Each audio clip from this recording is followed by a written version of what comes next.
Quer entrar na palavra? Eu vou ler o Evangelho de Marcos, só um versículo, no capítulo 14, eu vou ler apenas o versículo 65.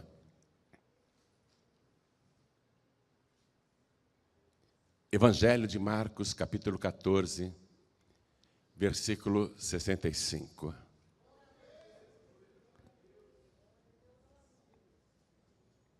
Acharam? E alguns começaram a cuspir nele, e a cobrir-lhe o rosto, e a dar-lhe punhadas, e a dizer-lhe: profetiza. E os servidores davam-lhe bofetadas. Nesse momento, Jesus foi declarado culpado e digno de morte. Foi sentenciado à morte. Naquele mesmo tribunal,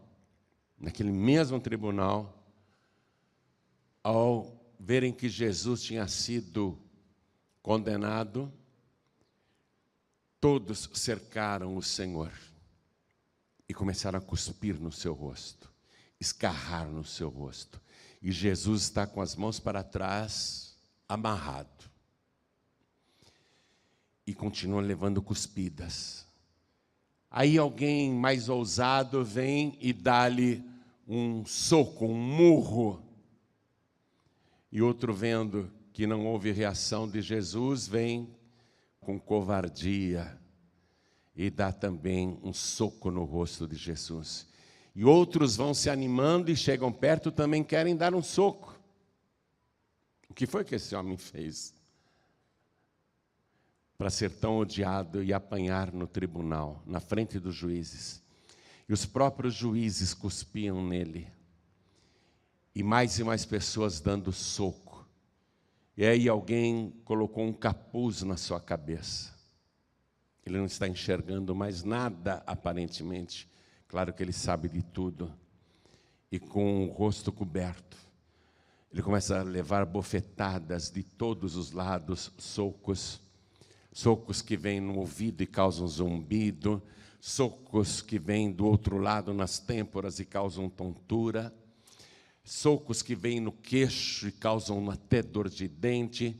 Socos que vêm no nariz e sangra. Socos que vêm nos olhos, na face. E ele leva socos e bofetadas de todos os lados. E as gargalhadas se multiplicam e zombam, dizendo: profetiza, quem é que te bateu? Eu vou ler isso de novo. Escute. E alguns começaram a cuspir nele, a cobrir-lhe o rosto, e dar-lhe punhadas, e a dizer-lhe: profetiza. E os servidores davam-lhe bofetadas. Horas antes da sua condenação, Jesus foi para o Getsemane, levando 11 discípulos. Entrou naquele jardim secreto, porque o Monte das Oliveiras, naquela época, era uma floresta de oliveiras. Era difícil andar ali no meio. Muitas e muitas, centenas, eu diria que até milhares de oliveiras. E havia um lugar secreto que Jesus costumava ir, muitas e muitas vezes para se esconder ou para descansar. E muitas vezes para orar também. Eu disse que ele levou 11 discípulos, porque Judas Iscariotes não está mais no grupo. Ele foi buscar os guardas para conduzi-los naquele labirinto de oliveiras e levar os carcereiros, as autoridades, a guarda do templo, até uma parte da guarda romana, até o esconderijo de Jesus no meio do Getsemane. Jesus Cristo pede para os 8 ficarem ali, chama o Pedro, Tiago e João e vai orar. E diz: vocês fiquem aqui que eu vou um pouquinho mais para frente e só orar. Orem por mim. E Jesus vai orar. E ele ora 3 vezes fazendo a mesma oração, você conhece a palavra. E ele não esconde a sua aflição, angústia e pavor. O Evangelho nos diz exatamente isso que ele comentou com os discípulos. Eu estou profundamente triste até a morte. E ele não escondeu que estava com pavor e angústia. Porque aquela era a hora e o poder das trevas. O que é que ele estava vendo horas antes ali no Getsemane? O brutal sofrimento pelo qual ele iria passar. Por isso que ele ficou profundamente triste até a morte, por isso que ele sentiu pavor e angústia. Porque ele pôde ver tudo o que fariam com ele. E ele, naquele pavor, naquela angústia, ele ora ao Pai, dizendo: Pai, todas as coisas te são possíveis. Por favor, passe de mim este cálice sem que eu o beba. Contudo, não seja feita a minha vontade, mas a tua. E ele se levanta daquela oração e vê os discípulos dormindo, acorda todos eles, pede para eles vigiarem e orarem, e volta lá para orar outra vez. E diz praticamente as mesmas palavras e retorna. Os discípulos estão dormindo, ninguém o ajuda em oração, ele está só, totalmente só. Um dos 12 é um traidor, os demais estão indiferentes. O Pedro, Tiago e João seriam os mais próximos, com mais destaque, mas o Pedro vai negá-lo 3 vezes. Ele está aflito, porque totalmente só. Naquele momento, totalmente só. É a hora e o poder das trevas. Ele vê tudo o que irão fazer com ele. Ele vê que os guardas vão chegar, vão amarrá-lo, vão levá-lo para a casa de Anás primeiramente. Lá ele vai ser esbofeteado e depois vai ser conduzido para a casa de Caifás. Lá os juízes vão se reunir, lá farão um julgamento falso, com testemunhas arranjadas e mentirosas. Ele já sabe que será condenado, cuspido, que lhe darão bofetadas. Ele sabe que depois disso ele será levado para Pôncio Pilatos, que também vai maltratá-lo, que depois ele será enviado para Herodes, que também vai escarnecer dele, e seus guardas torturarão um pouco o Senhor Jesus, se divertirão com ele também, e que depois ele volta para Pilatos, lá na Fortaleza Antônia, vai ser açoitado da cabeça até os pés, o corpo retalhado. Ele está vendo tudo isso, lá no Getsemane. Ele está vendo tudo isso e vai ficando cada vez mais triste e deprimido. Pai, se possível, passe de mim este cálice sem que eu beba. Ele não quer beber aquele cálice, porque ele está vendo que depois de ser açoitado da cabeça até os pés, vai ser trocado por um criminoso e vai ter que carregar a cruz até o Monte Calvário e ali, pregado nela, às 9 horas da manhã, e agonizando durante horas, debaixo daquele sol quente da Palestina, até às 3 horas da tarde, quando vai morrer. Com as piores dores e sofrimentos que uma pessoa poderia ter. Chegou a hora, e ele viu tudo isso quando orava no Getsemane, sofrendo muito, muito. É a Páscoa judaica. E Jesus é o cordeiro daquela Páscoa. Chegou a hora dele ser sacrificado, para que as pessoas sejam poupadas da morte. E Jesus, orando, começa a suar grandes gotas de sangue que escorrem até o chão. O cabelo fica encharcado de sangue, a roupa, o ombro, ele fica tinto de vermelho. Tal a agonia, a aflição que ele está sentindo. E vem um anjo do céu para confortá-lo. E ali Jesus Cristo vai ver o que está proposto. O que está proposto depois de todo aquele sofrimento. Ele já tem a promessa de ressuscitar no 3º dia, ele já sabe disso, mas ali ele vai começar a ver qual é o gozo, qual é a alegria que ele viverá depois. E depois da visita do anjo, ele se levanta.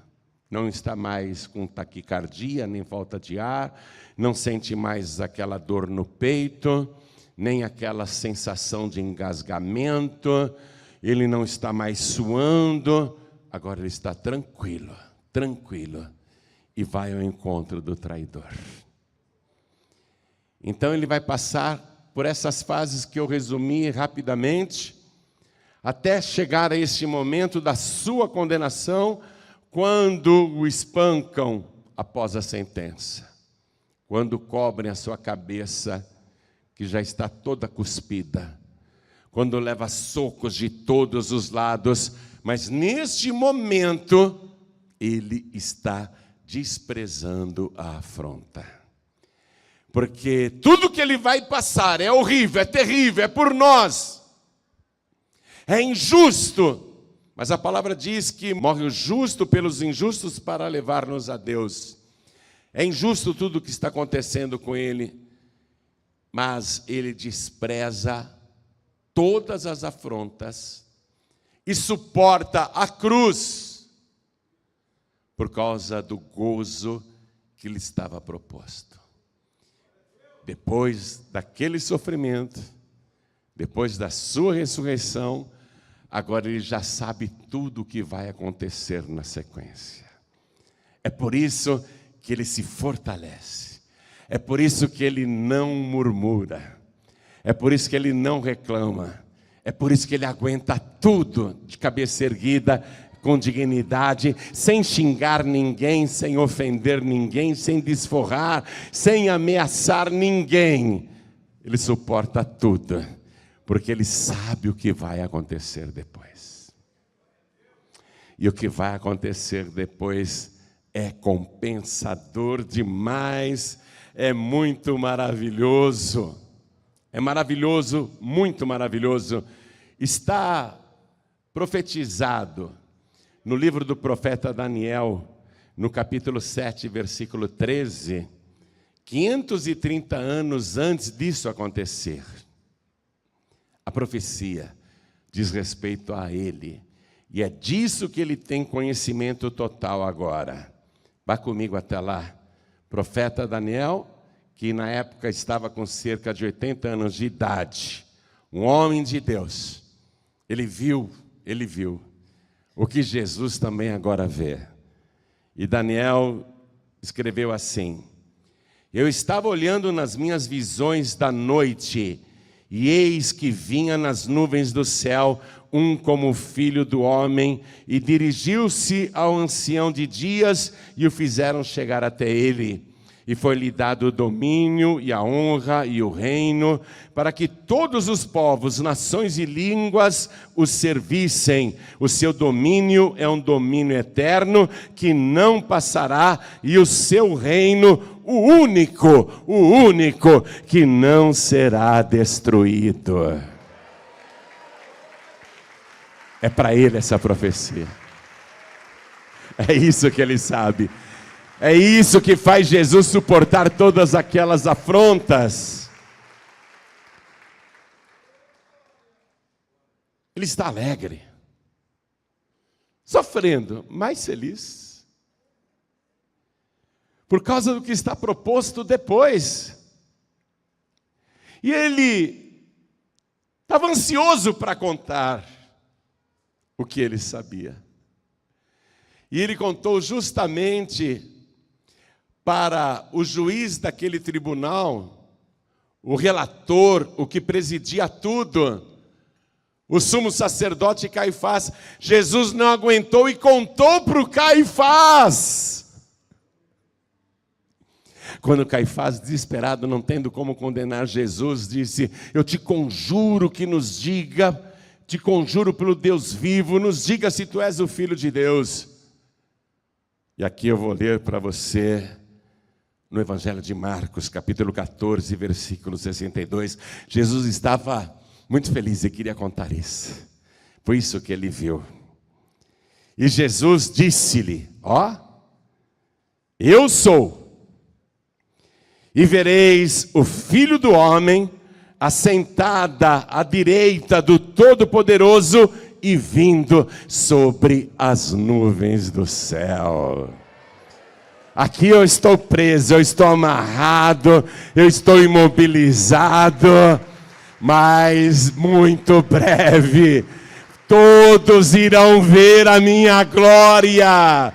Eu vindo nas nuvens dos céus, cheio de poder, para governar este mundo, para ser reconhecido como rei. Lá no Evangelho, no original, a palavra, a gente lê em português parousia, mas a pronúncia é parúcia. Fala comigo, parúcia. Hoje você fala bem o grego, hein? Pronúncia impecável. Vamos de novo. Parúcia. Quem vê pensa que eu sei grego, né?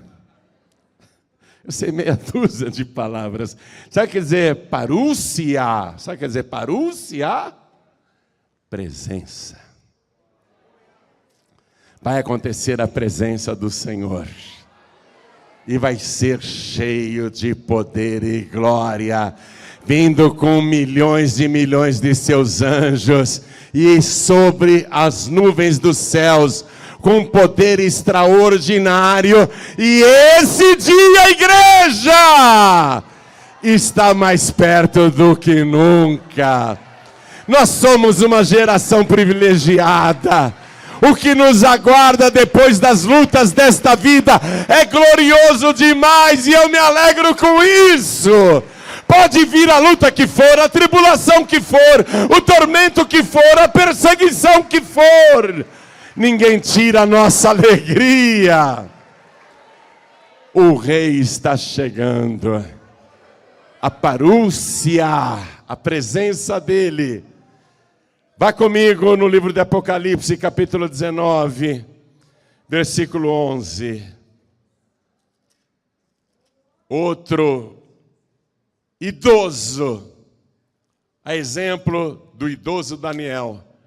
Outro idoso aqui no Novo Testamento, o apóstolo João, vai ter não uma visão de noite, não uma visão de noite. Ele foi arrebatado. Ele foi levado para testemunhar o futuro. Ele viu a parousia. Olha só, olha o que ele escreve. E vi o céu aberto, e eis um cavalo branco. O que estava sentado sobre ele chama-se Fiel e Verdadeiro. Fiel e verdadeiro, não importa a circunstância.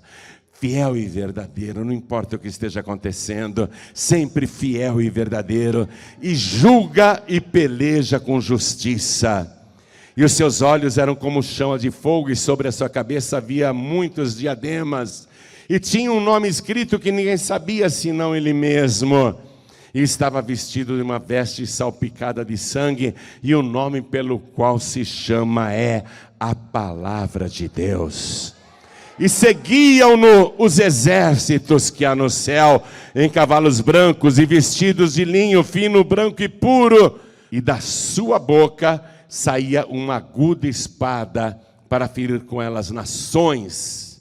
E ele as regerá com vara de ferro, e ele mesmo é o que pisa o lagar do vinho do furor e da ira do Deus Todo-Poderoso. E na veste e na sua coxa tem escrito este nome: Rei dos Reis e Senhor dos Senhores. É isso que Jesus Cristo viu, e por isso suporta a cruz e despreza as afrontas. É isso que ele está vendo. E a palavra para você está aqui mesmo no livro de Apocalipse, capítulo 5. Nós vamos ler a partir do versículo 9. Quando todo o céu se rende a ele. Foi isso que ele viu. Todo o céu, anjos, arcanjos, querubins, serafins, as criaturas, os anciãos, todos no céu e na terra. todos se dobrando diante dele e cantando, louvando, viu?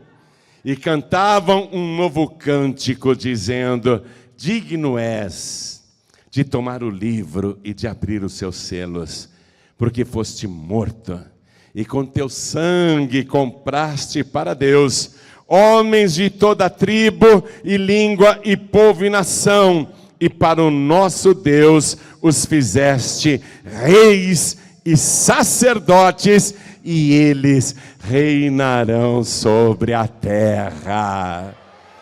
Aguente o que for, passe por aquilo que você tem que passar, seja fiel e verdadeiro até o fim, despreze toda afronta e perseguição, porque é isso que está proposto para você: governar com Cristo aqui na terra e ser reconhecido como sacerdote do Senhor. E aí eu vou chamar um outro pregador aqui, porque eu não aguento pregar tanto. Eu vou chamar um outro pregador aqui, sabe? Para ele encerrar essa mensagem para mim. Eu vou chamar esse pregador aqui. Já estou cansado de pregar, né? Vou chamar esse pregador aqui para dar essa palavra para você. Na primeira carta, capítulo 4, nós vamos ler o versículo 7. Estou chamando o Pedro. Ele é melhor que eu. Eu preguei até aqui, agora eu preciso que o Pedro, pelo menos, faça o apelo, né? Pedro tem que fazer esse apelo, ele vai fazer. Olha o que ele diz aqui para você, ó. Esse sim, um grande ganhador de almas. No único dia ganhou 3.000 almas, batizou 3.000 pessoas, sem rádio, sem TV, sem internet, sem folheto, sem gráfica. É esse pregador que fala com você agora. E já está próximo o fim de todas as coisas. Portanto, sede sóbrios e vigiai em oração, mas sobretudo tende ardente caridade uns para com os outros, porque a caridade cobrirá a multidão de pecados, sendo hospitaleiros uns para os outros, sem murmurações. Cada um administre aos outros o dom como o recebeu, como bons despenseiros da multiforme graça de Deus. Se alguém falar, fale segundo as palavras de Deus. Se alguém administrar, administre segundo o poder que Deus dá, para que em tudo Deus seja glorificado por Jesus Cristo, a quem pertence a glória e o poder para todo sempre. Amém.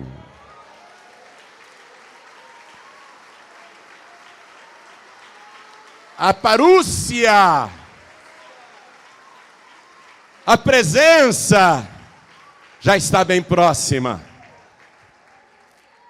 Está chegando a hora, toda a igreja fique de pé, por favor. Nos estados também, em Portugal também. A presença está bem próxima. Ele profetizou isso. Quando vocês virem todos esses sinais acontecendo no mundo, levantai as vossas cabeças, porque está próxima a vossa redenção. O arrebatamento está bem próximo. Ficaremos com ele em oculto durante 3 anos e meio aproximadamente.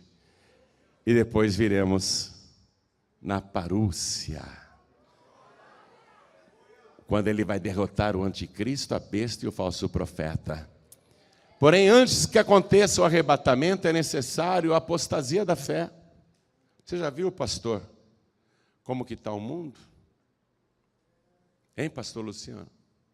Que apostasia, hein, pastor? Vocês estão vendo? A apostasia está em toda parte. Uma falsa fé sendo pregada. Enfim, eu não vou fazer qualquer comentário. Eu só sei que a apostasia entrou até nas igrejas e a gente tem que ser sóbrio e vigiar. porque o fim de todas as coisas está próximo.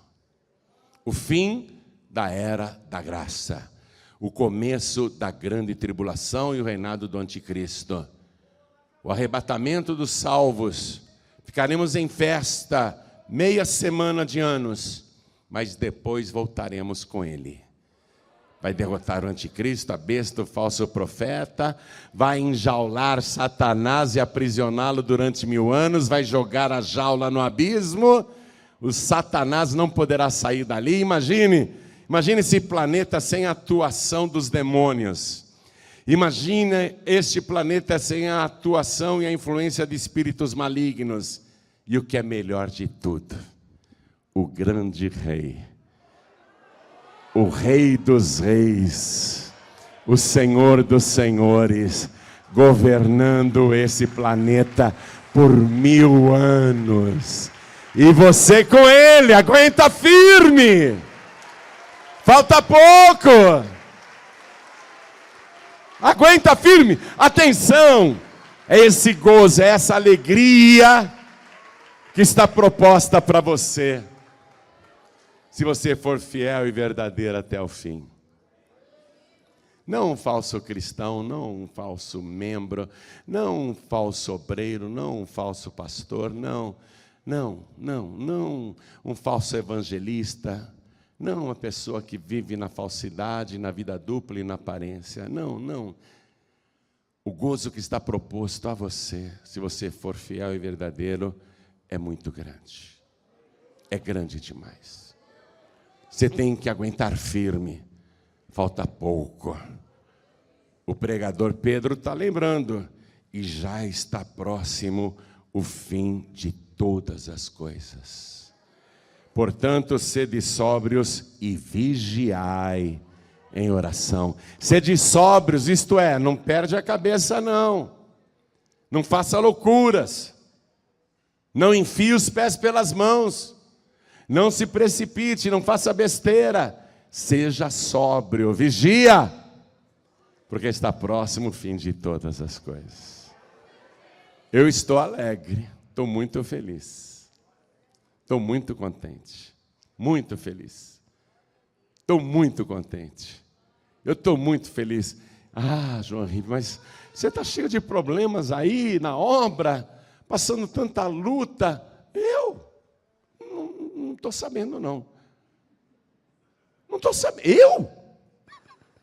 Eu estou numa felicidade só, porque a alegria que está proposta, eu nem consigo me conter. Eu preciso contar para todo mundo. É muito grande o que está proposto para você. Eu quero que você se alegre. Você não tem problema nenhum. Despreze as afrontas e as lutas. É muito grande o que te espera. Coisa gloriosa. Eu recebi ordem do Espírito Santo através de um profeta que eu acho que era menor de idade. E eu bati continência para aquele moço. Eu tinha 40 anos. Eu bati continência para ele. Ele não tinha nem barba na cara. Magricelinha, um pouco mais baixo que eu, novinho. Parecia um adolescente. Ele entrou. O senhor é o pastor da igreja? Sou. O Espírito Santo manda dizer uma coisa para o pastor dessa igreja. É o senhor mesmo? Eu pensei, mais um maluco que me aparece, né? Dando uma de profeta. Não, eu só pensei isso, não falei não. Eu falei, sim, pode falar então. E naquela tarde, eu tinha feito a reunião e achei que todo mundo era salvo, como aqui todo mundo, né? Aos nossos olhos. Eu achei que naquela reunião todo mundo era salvo e não fiz a pergunta, o apelo, o convite para que alguém pudesse entregar a vida para Jesus. E entra aquele jovem rapaz e vem me dizer, o Espírito Santo mandou entrar aqui e dizer ao Senhor: eu não conheço essa igreja, não conheço o Senhor, eu nunca ouvi falar aqui da Paz e Vida, e só tinha uma igreja da Paz e Vida na ocasião. Paz e Vida não era muito conhecida. Manda dizer para o Senhor, toda vez que o Senhor pregar, seja para pouca ou muita gente, nunca deixe de perguntar quem quer entregar a vida para Jesus. Vi que era um profeta, olhei bem nos olhos dele e disse: sim, Senhor, eu tenho que fazer isso, porque se eu falhar um dia, é capaz do Espírito Santo arrancar minha orelha com o puxão. Estou que nem o Paulo, ai de mim se não pregar o Evangelho, ai de mim se eu não fizer isso. Eu tenho que fazer. Eu olhando aqui, para mim todo mundo é salvo. Eu olhando aqui assim, ó, hein? Pastor Neilton Rocha, pastor Giancarlo Palharim, olhando aqui assim, ó, que povo bonito. Mas eu tenho que perguntar, porque se tiver uma só pessoa, homem, mulher, idoso, idosa, seja quem for, se tiver uma só pessoa, jovem que seja, tiver um só que diga: eu quero entregar a vida para Jesus. Se tiver um só, vai ter festa no céu hoje. Os anjos de Deus vão cantar e dançar. Então eu tenho que perguntar, já que Jesus está voltando, já que a parúcia, diga parúcia, já que a presença está próxima, mais ainda eu tenho que perguntar: quem aqui, ouvindo esta palavra e sabendo que o fim está próximo e que a presença está mais próxima do que nunca, quem aqui quer levantar a mão para receber Jesus como o único, suficiente, exclusivo e eterno Salvador? Levante a sua mão, levante. Quem quer? Levante a sua mão. Quem mais? Olha, vai ter festa no céu por tua causa. Vai ter festa no céu por tua causa. Os que ergueram as mãos, venham aqui para frente, por favor. Vem aqui para frente, vem para cá, pede licença. Pede licença para a multidão e vem. E vamos aplaudir ao Senhor Jesus. Vem para cá. Vou dizer uma coisa para você, jovem. Vou dizer uma coisa para você, moça. Se nesses 2000 anos, depois do sacrifício de Jesus na cruz, se você fosse a única pessoa em toda a história a tomar essa decisão e entregar a vida para Jesus, Jesus ainda assim diria: valeu a pena. Porque uma alma vale mais do que todo ouro e toda a prata do mundo. Você vale mais do que tudo. E eu quero chamar aqui na frente os filhos pródigos. Quando eu era criança, eu li a Bíblia pela primeira vez e foi sozinho. Naquela época, meu pai e minha mãe não iam em igreja nenhuma, estavam afastados. Mas eu, de livre e espontânea vontade, levantava no domingo e ia para uma igreja que tinha lá perto. Eu gostava. Um dia eu vi um diácono maltratando um menino. Eu não gostei. Nunca mais voltei. Atenção, diácono, diaconisa. Atenção, obreiro e obreira. Ai de quem escandalizar um pequenino, não? Jesus disse: seria melhor que tal pessoa amarrasse uma pedra de moinho no pescoço e se lançasse no mar. E eu não fui mais para a igreja, depois daquilo. Jesus teve que me buscar quando eu tinha 20 anos de idade, quase fazendo 21. E sabe qual era o meu maior medo? Quando eu tinha quase 21 anos de idade, e vivia fazendo as coisas erradas, conhecendo a palavra que eu li quando era criança. Sabe qual era o meu maior medo? Era a parúcia.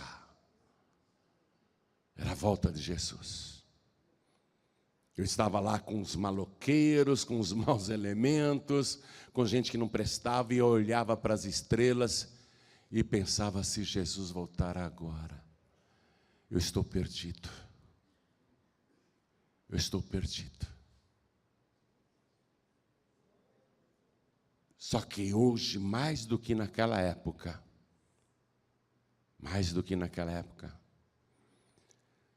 a parúcia está bem próxima. A presença está bem próxima. A qualquer momento vai soar a trombeta e começar o arrebatamento. Eu vejo uma multidão aqui dentro, mas eu sei que se a trombeta soar, muitas poltronas ficarão aí com roupas no chão, sapatos e sandálias no chão, bolsas nas poltronas e sem os corpos que subiram. Mas sei também que alguns ficarão desesperados, porque perderam a viagem. Estavam até dentro da igreja, mas não subiram, porque reconheceram tardiamente que não foram fiéis e verdadeiros. O que adianta eu reconhecer tardiamente que não sou fiel e verdadeiro e ficar para a grande tribulação? Perder a festa que vai ter lá? Perder a oportunidade de comemorar durante 3 anos e meio lá na glória? E depois voltar com milhares e milhares de anjos, e eu também montado num cavalo branco? Perder tudo isso? Perder a oportunidade de governar com Cristo aqui na terra? Não, eu fico firme, eu me conserto. E a pessoa que sentir qualquer cobrança precisa se humilhar debaixo da potente mão de Deus. Precisa ter a humildade de se colocar diante do altar e dizer: Senhor, me perdoa, a partir de agora vai ser diferente. A partir de agora eu vou ser outra pessoa. A partir de agora eu não vou ter vergonha de mim, nem o Senhor. A partir de agora o Senhor vai ter orgulho de mim pelas coisas que eu vou fazer. Eu reconheço que estou falhando, eu reconheço que às vezes eu vacilo, mas a partir de agora eu não vou mais vacilar.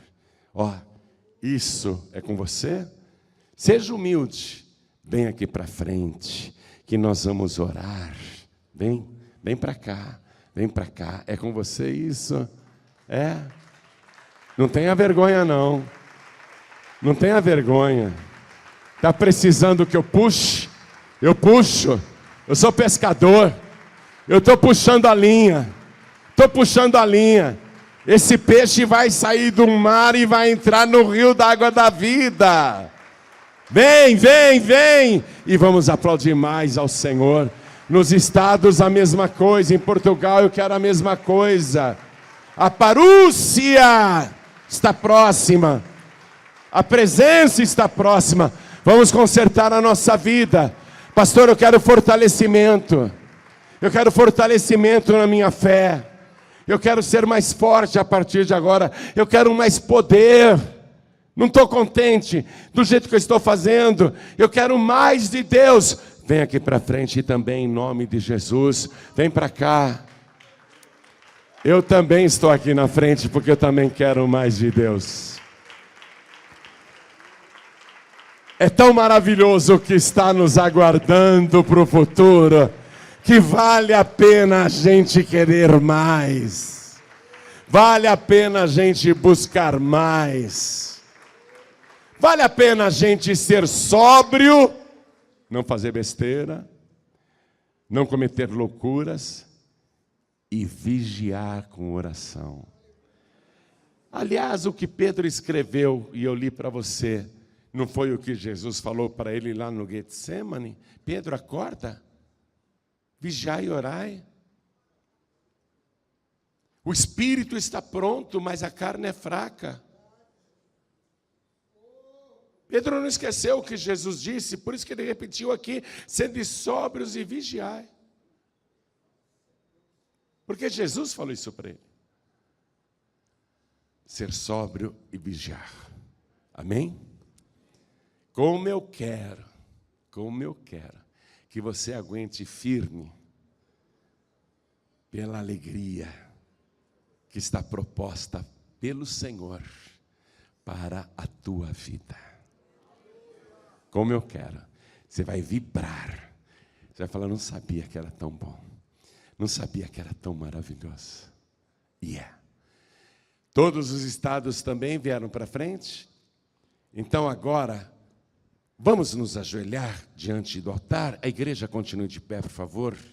Nos estados também, vamos nos ajoelhar diante do altar. E cada pastor estadual, ore pelas pessoas que vieram para frente. É fortalecimento. É renovação da fé. É desprezar as afrontas, desprezar o sofrimento, a perseguição, tudo que vem acontecendo, porque a alegria que está proposta depois disso tudo vai valer a pena. Coloque a mão direita e ore assim comigo. Meu Deus e meu Pai, eu sei que o que está preparado lá na frente é grandioso e glorioso, e eu não quero perder. Eu preciso da ajuda do Senhor e também do Teu Espírito Santo para suportar com alegria as afrontas, os dias maus, as perseguições, as lutas, e ficar firme na Tua presença. E eu não quero envergonhar o Senhor, nem o Evangelho. Eu não quero sentir vergonha de mim mesmo. Pelo contrário, eu quero que o Senhor sinta orgulho de mim. Eu quero ser uma bênção para o Teu reino, para o Teu reino aqui na terra, porque futuramente eu pretendo, junto com o Senhor, governar este mundo por 1000 anos. Por isso, me restaura, me transforma, me abençoa, me completa, me enche da Tua sabedoria e da Tua presença. Multiplica o meu fervor, a minha unção, e me dá, Senhor, a alegria da minha salvação, a certeza do arrebatamento, porque eu declaro que o Senhor Jesus é o meu único, suficiente, exclusivo e eterno Salvador para todo sempre. Amém.